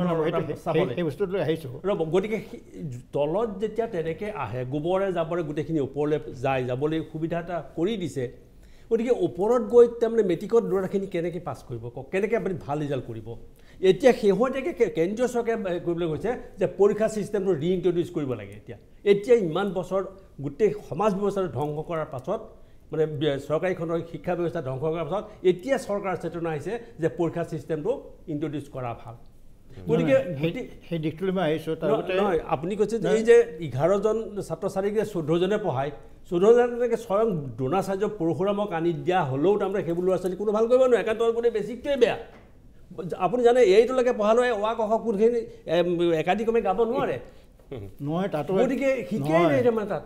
গুৰুত্বপূৰ্ণ কথাটো অন্য দৃষ্টিত আপুনি ভুল কৰিলে। কমানত যদি ছাত্ৰ ছাত্ৰী নাই, প্ৰথম শ্ৰেণীত ছাত্ৰ ছাত্ৰী নাই, দ্বিতীয় শ্ৰেণীত ছাত্ৰ ছাত্ৰী নাই, তৃতীয় শ্ৰেণীত ছাত্ৰ ছাত্ৰী নাই, তাৰমানে বাকী ছাত্ৰ ছাত্ৰীবিলাক গুচি যোৱাৰ পিছত এইবিলাক পঢ়িবৰ কাৰণে সেইখন বিদ্যালয়ত আজিৰ পৰা 5 বছৰ পিছত কোনো ছাত্ৰ ছাত্ৰী নাই, তাৰমানে সেইখন বিদ্যালয়ো বন্ধ হৈ যাব। গতিকে এনেকুৱা ধৰণৰ এটা ভয়াৱহ পৰিস্থিতিৰ সন্মুখীন হোৱাৰ জোখাৰে আমাক আত্মবিশ্লেষণৰ কাৰণে সাহস লাগিব। সেই আত্মবিশ্লেষণটো মই সেই কথাই কৈছোঁ যে গোটেই শিক্ষা ব্যৱস্থাটো যদি ঘূৰাই আনিব লগা হয়, আমি তাহানিকালত যিটো কৰিছিলোঁ স্কুল মেনেজমেণ্ট কমিটি, বিদ্যালয় পৰিচালনা সমিতিয়ে এনেকুৱা ক্ষমতা পাব লাগিব, তেওঁ ইচ্ছা কৰিলে শিক্ষকক বদলি কৰিব পাৰে, ইচ্ছা কৰিলে তেওঁ বিদ্যালয়ত তলা লগাই দিব পাৰে। এই ব্যৱস্থালৈ আহিব। তাৰ ধৰণে কি কৰি আছে সেইবিলাক নকৰে কিন্তু, কাৰণ তেওঁলোক চৰকাৰী চাকৰিয়াল, কিবা হাত দিলেই আন্দোলন হ'ব। তাকে নকৰি পেলাই যিবিলাক এটা নিয়মীয়া শিক্ষক শিক্ষয়িত্ৰী নহয়, সেইসকলৰ ওপৰত বোজাটো জাপি দিয়া হৈছে। ফলত আমাৰ শিক্ষা ব্যৱস্থাটোৱে লাহে লাহে তললৈকে নামি গৈছে। প্ৰথম কথা। দ্বিতীয় গুৰুত্বপূৰ্ণ কথাটো হ'ল তামোলে যিটো কথা কৈছিল, সেই কথাটো হ'ল কি যে আমাৰ ছাত্ৰ ছাত্ৰীবিলাকক পৰীক্ষা পাতিব নোৱাৰিব, কাৰণ শিশুৰ মনস্তাত্ত্বিক আঘাত পৰিব বোলে। মানে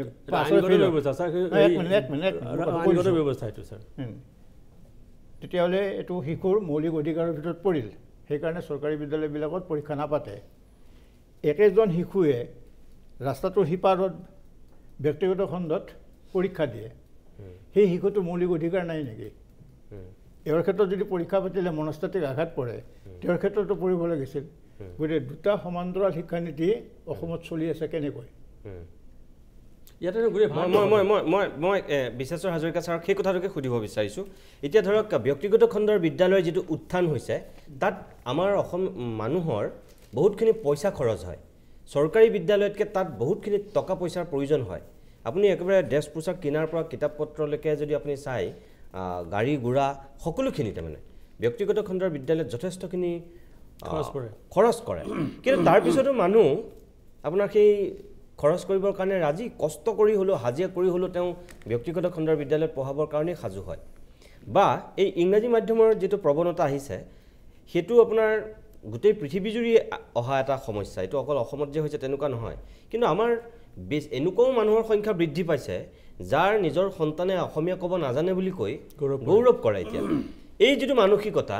এই মানসিকতাটো যদি এনেকৈয়ে থাকে তেনেহ'লে আমি কেতিয়াও এইবিলাক সংশোধন কৰিব নোৱাৰিম বা আমাৰ ভৱিষ্যত কেতিয়াও ভাল হ'ব বুলি ভাবিব নোৱাৰে এই ব্যৱস্থাটো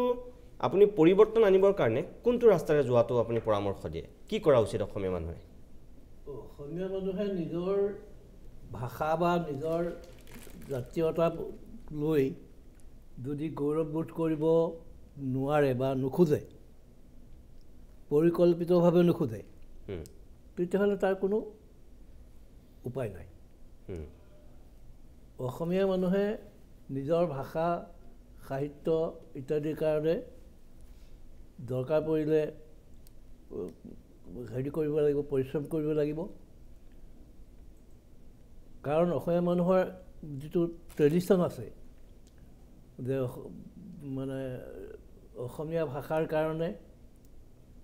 1950 চনৰ পৰা অসমৰ ৰাজ্য ভাষা অসমীয়া কৰিবৰ কাৰণে অসম সাহিত্য সভা আৰু অন্যান্য অনুষ্ঠানবিলাকে চেষ্টা কৰি আছিল কিন্তু সেই সময়ত চৰকাৰে আছিলে সম্পূৰ্ণৰূপে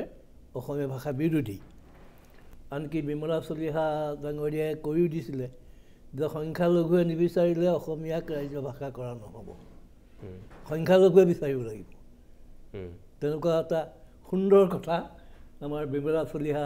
ডাঙৰীয়াই কৈছিলে গতিকে সেই মনোবৃত্তিৰ শাসকসকলৰ তলতেই আমি থাকিবলগীয়া হৈছিলে পৰৱৰ্তী কালত অৱশ্যে অসমীয়া ভাষাৰ কাৰণে চেষ্টা কৰিবলৈ কিছুমান মানুহে চেষ্টা কৰি আছে অসম সাহিত্য সভাতো অনবৰত চেষ্টা কৰি আছে কাৰণ অসমীয়া ভাষা নাথাকিলে অসম সাহিত্য সভাই নাথাকে গতিকে সাহিত্য সভাৰ বিষয়ববীয়াসকলতো মানে দেখাকে হ'লেও কিছুমান কাম কৰিব লাগিব সেইখিনি কৰি আছে কিন্তু আচল কথাটো হৈছে অসমীয়া ভাষাৰ উন্নতিৰ কাৰণে আমি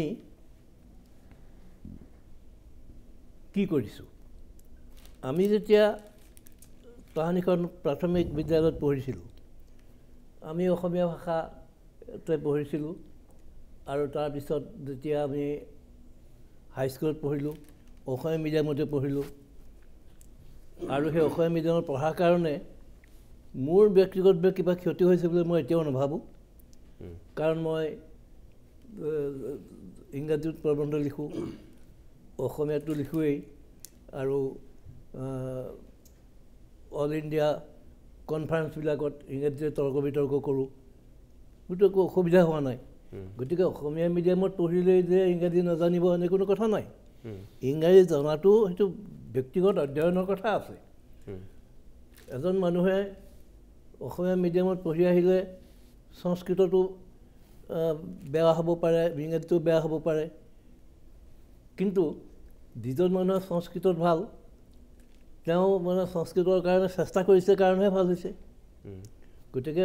যি ভাষাতে যি মিডিয়ামতে নপঢ়ক লাগে সেই মিডিয়ামটোৰ কাৰণে তেওঁ চৰ্চা কৰিব লাগিব পঢ়িব লাগিব তেতিয়াহে ভাষাটো তেওঁ আয়ত্ব কৰিব পাৰিব যদি কেৱল তেওঁ মাতৃভাষাৰ কাৰণেই গোটেইখিনি কথা ভাষাটোৰ বিষয়ে জানিব লাগে বা জানিব বুলি ধৰি লয় তেতিয়াহ'লে নহ'ব আৰু এতিয়া বহুত ছাত্ৰ ছাত্ৰী বা বহুত অভিভাৱকে আপুনি ভাবেনে যে অকল শিক্ষা দিয়ে এটা চাকৰিৰ আশাত এইবিলাক নিজৰ জাতীয় কৃষ্টি সংস্কৃতি বা স্বাভিমান এইবিলাক তাত একেবাৰে গৌণ অকল ভৱিষ্যতলৈ নিজৰ ল'ৰাটো বা ছোৱালীজনীয়ে এসোপামান টকা পইচা ঘটিব লাগিব, এটা চাকৰি লাগিব আৰু চাকৰিটোৰ কাৰণে ইংৰাজী জানিবই লাগিব, তেনেকুৱা এটা মানসিকতা হৈ গৈছে। তাতকৈ বৰ বিশেষ এখন ডাঙৰ পৃথিৱীৰ কথা বহু অভিভাৱকে নাভাবে। মই সকলোকে একাকাৰ কৰি কোৱা নাই, বহুতৰ কাৰণে এটা স্বপ্নটো তেনেকুৱা, সপোনটো তেনেকুৱা। আপুনি ভাবেনে তেনেকুৱা বুলি? তেনেকুৱা এটা প্ৰৱণতা আছে বুলি ভবা যায়, একেবাৰে নভবা নহয়। কিন্তু লগতে এইটোও ঠিক যে অসমীয়া বা মাতৃভাষাৰ যোগেদি শিক্ষা পোৱা বহুত মানুহৰো তেনেকুৱা একোটা ইনফিৰিয়ৰিটি কমপ্লেক্স থাকে। কিন্তু মই যেতিয়া বিভিন্ন ঠাইত মই গৈ দেখিছোঁ, আনকি অল ইণ্ডিয়া বা অল ইণ্ডিয়াৰ বাহিৰৰ কনফাৰেঞ্চ দুখন এখনলৈ মই যোৱা সৌভাগ্য বা দুৰ্ভাগ্য হৈছে, তাতো দেখিছোঁ যে তাত বিভিন্ন স্কলাৰবিলাক আহে, তেওঁলোকে ইংৰাজীকে ভালকৈ ক'ব নোৱাৰে, ঘেঁহাই ঘেঁহাই ইংৰাজী কৰে, তথাপিও তেওঁলোকে তাত মানে সন্মানিত আসন পায়। গতিকে ইংৰাজী ক'ব পাৰিলেই যে মানে পণ্ডিত হয় আৰু ইংৰাজী ক'ব নোৱাৰিলেই যে অপণ্ডিত হয়, এনে কোনো কথা নাই। মই আকৌ আপোনালোকৰ মাজলৈ আহিম। মই অকণমান সময়ৰ কাৰণে পুনৰ এইখিনিতে শেষবাৰৰ কাৰণে বাণিজ্যিক বিৰতি লৈ লৈছোঁ, তাৰপিছতে অভিমতৰ শেষ অংশলৈ উলটি আহিম।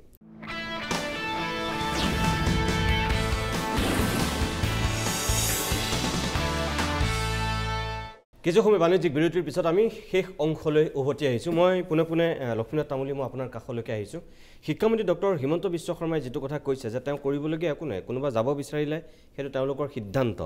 গতিকে তেওঁলোক গৈছে, ব্যক্তিগত স্বাধীনতাত হাত দিব নোৱাৰি বুলি তেওঁ মোটামুটি ক'ব বিচাৰিছে। যদি সেইটোৱেই হয় তেনেহ'লে হয়তো এইবাৰ 53খন গৈছে, অহাবাৰ আকৌ হয়তো তেনেকুৱাকৈ কোনোবা 50খন 20-30খন কোনোবা যাব পাৰে। যদি এই ধাৰা থাকে তেনেহ'লে সেৱাৰ কোনো প্ৰয়োজন নাই। আৰু সেৱাক লৈ গৌতম শৰ্মাই যিটো কথা কৈছে, এটা জাতীয় অনুষ্ঠান, য'ত ভাষা থাকিব ত'তহে নিজৰ কৃষ্টি সংস্কৃতি থাকিব। যদি ভাষাই নাথাকিবগৈ তেনেহ'লে নিজৰ কৃষ্টি সংস্কৃতি, এইবোৰ জাতীয় স্বাভিমান একো নাথাকিব। আৰু সেইটো কাম হৈছে জাতি মাটি ভেটিৰ কথা কোৱা চৰকাৰখনৰ দিনতেই। এই শিক্ষামন্ত্ৰীৰ বক্তব্যটোৰ সন্দৰ্ভত আপোনাৰ ক'বলগীয়া কি? তেওঁ অহেতুকভাৱে নিসহায় ৰূপ এটা ৰাজহুৱা কৰিছে। কথাটো হৈছে কি, চৰকাৰে এইটো বাধা দিব পাৰে দুটা কথা, যে মাতৃভাষাৰ মাধ্যমৰ শিক্ষা অনুষ্ঠানবোৰক প্ৰয়োজনীয় শিক্ষক শিক্ষয়িত্ৰী ইনফ্ৰাষ্ট্ৰাকচাৰ দি পেলাই এনেধৰণৰ সজাই তোলা উচিত যাতে তাৰ পৰিপক্ক ৰূপ এটা পায়, তেতিয়া কেতিয়াও নাযায়। 2 নম্বৰ কথা যে মিড ডে মিলৰ এই অব্যৱস্থাটো বন্ধ কৰি দিয়ক। বহু অভিভাৱকে মিড ডে মিলৰ লেতেৰা পৰিৱেশৰ কাৰণে তাৰমানে অসমীয়া মাধ্যম স্কুললৈ নপঠিয়ায়। 2 নম্বৰ কথা, প্ৰতিখন স্কুল যেতিয়া চৰকাৰৰ ওচৰত এফিলিয়েশ্যন বা ৰিকগনিশ্যন পাৰ্মিশ্যন পোৱা স্কুল হয়, সেইখনে CBSE-লৈ যাবলৈ হ'লে ষ্টেট গভৰ্ণমেণ্টৰ পৰা NOC লাগে। কিয় দিয়ে তেওঁলোকে? মই এডুকেশ্যন ছেক্ৰেটাৰী থাকোঁতে পংকজ বৰা যে শিক্ষামন্ত্ৰী আছিল, আমি এখনো আবেদন তাৰমানে কাৰ্য কৰা নাছিলোঁ। কিয় তেওঁ কৰিব নোৱাৰে? কিন্তু তেওঁ নিজেই বাজেটত 50খন উপহাৰ দিবলৈ ওলাইছিলে CBSE-ক, যাওক নেযাওক। সেইজন মানুহে ইমান নিসহায় কথা ক'লে তাৰমানে গৰিহণাৰ যোগ্য তাৰমানে। আৰু জাতিটো ধ্বংস কৰিবৰ কাৰণে তেওঁলোকে ঠিকা লোৱা নিচিনা লাগিছে যে অসমীয়া মাধ্যমৰ স্কুলবোৰ নাইকিয়া কৰি পেলাই জাতিটো মাৰিব তেওঁলোকে। জাতিটো মাৰি পেলাই ইয়াত বাঙালী আনি পেলাই তাৰমানে খালী ঠাই পুৰাব। আনকি ইমানলৈকে সিদ্ধান্তটো কোনো হিন্দু বাঙালীয়ে কায়িক পৰিশ্ৰম নকৰে, কায়িক কেলে মুছলমানখিনিয়ে কৰে। সেই গতিকে নগৰৰ আশে পাশে মানুহক এভিক কৰি পেলাই যে আমচাঙৰ মানে এভিকশ্যন কেৱল বাংলাদেশৰ বা হিন্দু বাঙালীক তাৰমানে ছেটল কৰিবৰ কাৰণে এইবোৰ অজৰাইছে তেওঁলোকে। ডাঙৰ কথা এইটো। মই কাছাৰতে প্ৰথম 3 বছৰ চাকৰি কৰিছোঁ, তাতে কোনো বাঙালী মানুহে হিন্দু বাঙালীয়ে কোনো কায়িক পৰিশ্ৰম নকৰে, খেতি পথাৰবোৰ নকৰে, সেই মুছলমানৰ কাম এইটো। গতিকে এইবোৰ তেওঁলোকে কৰি আছে। গতিকে সেই জাতিটো এতিয়া মানে 1,90,00,000 মানুহ লৈ আনক ইয়ালৈ। অলৰেডি ইয়াত আছেই 10-15 মানে 33%টো আছেই। গতিকে জাতিটো শেষ হৈ যাব। মই খুব চমুকৈ JP শইকীয়াৰ পৰা এটা কথা জানিব বিচাৰোঁ। আমি পঢ়িবলৈ পাইছিলোঁ যে 21শ শতিকাত গোটেই পৃথিৱীত একেবাৰে শেষৰ ফাললৈ হেনো 11টামান ভাষাহে জীয়াই থাকিবগৈ। 21শ শতিকাৰ একেবাৰে শেষ সময়ছোৱাত গোটেই পৃথিৱীজুৰি ভাৰতবৰ্ষত হিন্দী আৰু উৰ্দু এই দুটা ভাষাহে জীয়াই থাকিব 21শ শতিকাৰ শেষ সময়ছোৱালৈ। ভাৰতবৰ্ষত এতিয়া যিমানবিলাক ভাষা আছে এই দুটা ভাষাহে জীয়াই থকাৰ সম্ভাৱনা আছে। এবং মই কোৱা কথা নহয়, ভাষা বিজ্ঞানীয়ে কোৱা কথা, ভাষাত বিশিষ্ট বৰেণ্য ব্যক্তিয়ে কোৱা কথা। যদি সেইটো হয় তেনেহ'লে তাৰমানে যিবিলাক বঙালী বা যিবিলাক আমাৰ অসমীয়া বা উৰিষ্যা যিবিলাক উৰিয়া ভাষা আছে এইবিলাক কি এইবিলাক মাতৃভাষা খতম হৈ নিশেষ হৈ যাব এতিয়া যিটো হৈছে মাতৃভাষা দিৱসৰ এটা বাণী মই জানো যে শিক্ষাত মাতৃভাষা লাগে এইকাৰণেই লাগে আজিৰ দিৱসৰ যিটো উদ্দেশ্য শিক্ষাৰ যদি উদ্দেশ্য হয় যে ব্যক্তিত্বৰ বিকাশ শিক্ষাই যদি অন্তৰাত্মা পোহৰ পেলাব লাগে তেনেহ'লে মাতৃভাষাৰ দৰকাৰ আছে যদি শিক্ষা কেৱল চাকৰিৰ কাৰণে লাগে শিক্ষা পৰীক্ষাত নম্বৰ পাবৰ কাৰণে লাগে তেনেহ'লে দৰকাৰ নাই মাতৃভাষা এতিয়া হৈছে যে চৰকাৰীভাৱে যিটো হৈছে মাতৃভাষাৰ শিক্ষা এইকাৰণে তেওঁলোকে গুৰুত্ব দিব খোজা নাই শিক্ষাৰ এতিয়া উদ্দেশ্য চৰকাৰী চাকৰি শিক্ষাৰ উদ্দেশ্য স্কুটি শিক্ষাৰ উদ্দেশ্য ইত্যাদি ইত্যাদি হৈছে শিক্ষাই ব্যক্তিত্বৰ বিকাশ কৰিব লাগে সেই বস্তুটো কিন্তু নাই নথকাৰ কাৰণেই মাতৃভাষাৰ কথাটো অহা নাই হিন্দীৰ কথাটো আহিছে ইংৰাজী উৰ্দু ইত্যাদি ইত্যাদি কথা আহিছে কিন্তু মাতৃভাষা দিৱসৰ আজিৰ দিৱসটোৰ উদ্দেশ্য ৰাষ্ট্ৰসংঘই এটাই কৈছিলে যে কি কাৰণে চবতে সকলোৱে মাতৃভাষাত কৰিব লাগে কিয়নো মাতৃভাষাৰ যোগেদিহে নিজৰ ঐতিহ্যৰ লগত নিজৰ মৌলিক এৰিয়াৰ ওপৰত নিজৰ ব্যক্তিত্বৰ বিকাশ হ'ব পাৰে কেৱল মাতৃভাষাৰ শিক্ষাৰ জৰিয়তে শিক্ষাক যদি কেৱল চাকৰি পাবলৈ দিয়া হয় শিক্ষাক যদি শিক্ষা লাভ যদি কেৱল নম্বৰ পাবলৈ স্কুটি পাবলৈ বা স্কুটাৰ পাবলৈ শিক্ষা যদি লাগে সেই শিক্ষা আচলতে শিক্ষা নহয় শিক্ষাৰ বহুল সংজ্ঞা সেইখিনিতে আৰু চৰকাৰীভাৱে চৰকাৰে আমাক এই ক্ষেত্ৰত কোনো সহায় নকৰে বুলি আমি এতিয়া নিশ্চিত হ'ব পাৰোঁ এতিয়াৰ যিটো ট্ৰেণ্ড এতিয়াৰ যিটো টেণ্ডেঞ্চি হৈছে চৰকাৰে আমাক এই ক্ষেত্ৰত কোনো সহায় কৰিব নোৱাৰে নকৰে তেওঁলোকৰ উদ্দেশ্য হয়তো বেলেগ আছে হয় মই গৌতম শৰ্মা এখেতে যিটো কথা কৈছে যে চৰকাৰৰ ওপৰত আশা কৰিব নোৱাৰি আমি তেনেহ'লে কি কৰিব লাগিব আমাৰ সমাজৰ যিবিলাক বৰমূৰীয়া তেওঁলোকৰ পৰাও আমি আশা কৰিব নোৱাৰোঁ আমি যদি চৰকাৰৰ পৰাও আশা কৰিব নোৱাৰোঁ সমাজখনৰ পৰাও যদি আমি আশা কৰিব নোৱাৰোঁ তেনেহ'লে আমাৰ ভৱিষ্যতটো কি আমাৰ মাতৃভাষাৰ ভৱিষ্যত একেবাৰে অন্ধকাৰ চাওক মাতৃভাষাৰ সেইটো মানে অন্ধকাৰ বুলি মই নকওঁ এইকাৰণে মই একদম সেইটো তাৰমানে কৈছোঁ যে নতুন প্ৰজন্ম এটা কিন্তু ওলাইছে আহি আছে তো সেইখিনি যদিও বা সংখ্যাত কম কিন্তু মই কিন্তু নাভাবোঁ যে আমাৰ এইটো ভাষা মৃত্যু হৈ যাব মই কোনো ভাষাবিদো নহয় কিন্তু মোৰ আশা যে অসমীয়া ভাষা জীয়াই ৰাখিব পৰা এটা প্ৰজন্ম কিন্তু জন্ম হৈছে আমাৰ দায়িত্ব হ'ল সেই প্ৰজন্মটোক আমি স্বীকৃতি দিব লাগে হয় অসমীয়া ভাষাটো যে ভালকৈ শিকিলে পৃথিৱীত একো কৰিব নোৱাৰিব নিজৰ জীৱনৰ বাকী কালচত একো কৰিব নোৱাৰিব এনেকুৱা ধৰণৰ মানসিকতা আচলতে ত্যাগ কৰিব লাগে আৰু এনে ধৰণৰ মানসিকতা যিসকলৰ নাই সেইসকলক কিন্তু আগবাঢ়ি যাবৰ কাৰণে আমি সমাজে উৎসাহিত কৰিব লাগে আৰু চৰকাৰে প্ৰকৃত অৰ্থত আন্তৰিকতাৰে মানে মাতৃভাষা মাধ্যমৰ বিদ্যালয়ৰ উন্নতিৰ হকে যাতে কাম কৰে এতিয়া বাজেটৰ ধনখিনি খৰচ হৈছেনে নাই চৰকাৰী মাধ্যমৰ চৰকাৰী মানে যিবিলাক শিক্ষানুষ্ঠান আছে তাক চক পেঞ্চিল কিনিবলৈ ডাষ্টাৰ কিনিবলৈ পইচা দিছেনে নাই মানে সাংঘাতিক ধৰণৰ পৰিস্থিতি গতিকে এইখিনি কথা থাকক কেৱল শিক্ষকক মাতি আনি টেলিভিশ্যন চেনেলৰ সন্মুখত গালি পাৰি থাকিলে কিন্তু শিক্ষা ব্যৱস্থাৰ সংস্কাৰটো নহয় তাৰ কাৰণে আন্তৰিকতাৰে কাম কৰিব লাগিব আৰু যিসকল ৰাজনীতি কৰা মানুহ বিশেষকৈ আপুনি এটা কথা চাওক যদি অসমত মুখ্যমন্ত্ৰীৰ ঘৰৰ ল'ৰা ছোৱালী শিক্ষামন্ত্ৰীৰ ঘৰৰ ল'ৰা ছোৱালী MLA সকলৰ ঘৰৰ ল'ৰা ছোৱালী আৰু শিক্ষা বিভাগৰ বা দিছপুৰৰ বৰমূৰীয়াসকলৰ যদি ল'ৰা ছোৱালীক মাতৃভাষা মাধ্যমৰ চৰকাৰী খণ্ড বিদ্যালয়ত আপুনি নাম লিখাই দিয়ক 10 বছৰৰ পিছত অসমীয়া ভাষা বা মাতৃভাষা মাধ্যমৰ বিদ্যালয়ত কোনো সংকট নাথাকে মই এক লাইনত মই আপোনাক কৈ দিছোঁ যে এইসকলক যদি আপুনি চৰকাৰী মাধ্যমৰ বিদ্যালয়ত পঢ়াটো হেৰি কৰে কিন্তু চৰকাৰী মাধ্যমৰ বিদ্যালয়ত কোনো সংকট নাথাকে এতিয়া হৈছে দায়বদ্ধতাটো নাই মোৰ ল'ৰাটো তাত নাই গতিকে যেনেকৈ চলি থাকক মোৰ ঘৰৰ মানুহ তাত নাই গতিকে যেনেকৈ চলি থাকক আৰু এই যে নিৰ্বাচনত যে প্ৰতিদ্বন্দ্বিতা কৰে এইটো আচলতে নিয়ম কৰিব লাগে যে মাতৃভাষা মাধ্যমৰ বিদ্যালয়ত কিন্তু ল'ৰা ছোৱালী পঢ়াব লাগিব চৰকাৰী চাকৰিত মাতৃভাষা মাধ্যমৰ বিদ্যালয়ত পঢ়া ল'ৰা ছোৱালীৰ কাৰণে সংৰক্ষণৰ ব্যৱস্থা কৰিব লাগিব আপুনি যদি হেৰি নিদিয়ে প্ৰেৰণা নিদিয়ে তেতিয়াহ'লে কিন্তু মানুহ আগবাঢ়ি নাহিব যিসকল আগবাঢ়ি আহিছে সেইসকল যাতে ৰৈ যাবলগীয়া নহয় তাৰ কাৰণে কিন্তু ব্যৱস্থা কৰিব লাগিব আৰু চৰকাৰৰ সেই কামখিনি কৰিবৰ কাৰণে আমি বাধ্য কৰিব লাগিব নহ'লে অহা বছৰ আকৌ আপুনি টেলিভিশ্যন চেনেলত এই ধৰণে এইখিনি কথাকে পাতিব লাগিব তাত একো লাভত নাই নিশ্চয় মোৰ সময় শেষ হৈছে যিহেতু হয় এই পৱন বৰঠাকুৰে কৰিছিলে ছেক্ৰেটেৰিয়েটত ৰিক্ৰুটমেণ্টৰ সময়ত যে অসমীয়াত 50 নম্বৰ পৰীক্ষা দি পেলাই পাছ কৰিলেহে বাকী মেইন পৰীক্ষাটো দিব পাৰিব হুলস্থুল লাগি গ'ল গোটেই আইনকে সলাই পেলালে আইন সলাই 2 বছৰৰ পাছত পৰীক্ষা পাতিছিলে হয় শেষত গৌতম শৰ্মাই যিকেইটা কথা কৈছে প্ৰশ্ন হ'ল যে মেকুৰীৰ ডিঙিত এতিয়া টিলিঙা আৰিব কোনে যিখিনি কথা তেখেতে কৈছে সেইখিনি যদি সঁচাকৈ আমাৰ চৰকাৰে কৰি দেখুৱায় তেনেহ'লে কিন্তু সমাজখনলৈ অতি কমেও